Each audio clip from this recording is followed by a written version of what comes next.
आज हम आपको दिखाएंगे कि मेरठ में 12 गांवों की कौन सी जमीन है जो आवास विकास ने बेक खरीद पर रोक लगा दी है। तो आज हम बता रहे हैं बिजली बम्बा बाईपास और एक्सप्रेसवे के बीच में 613 हेक्टेयर क्षेत्र जो है उसमें 12 गांव पड़ते हैं।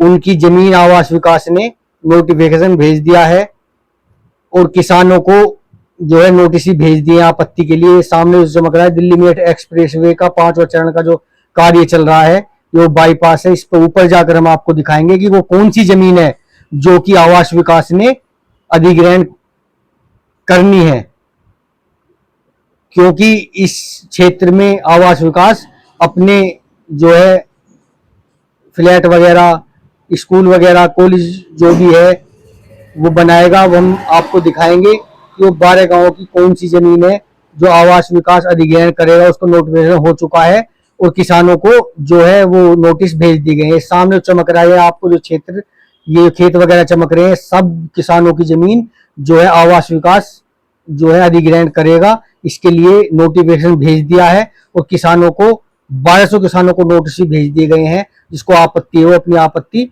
दायर कर सकता है। तो ये सामने जो दिखाई दे रही है, सारी जो दूर तक दिखाई दे रही है, सब आवास विकास ने जमीन अधिग्रहण करनी है। तो इसलिए मैं आपको आज बताना चाहता हूं कि ये 613 हेक्टेयर क्षेत्र है जो विकसित होना वाली आवास योजना के लिए भूमि अधिग्रहण की जानी है, जिसके लिए किसानों को नोटिस भेज दिए गए हैं। और उन गांवों के नाम बता रहा हूं कि जिन जिन के जो है वो जमीन अधिग्रहण होनी है।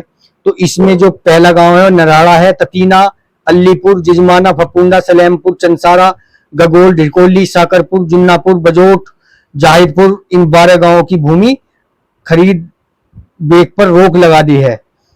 और इसके लिए जो किसानों की समस्याओं का निस्तारण भी हो रहा है, क्योंकि नोटिफिकेशन हो चुका है और नोटिस भेज दिए गए हैं।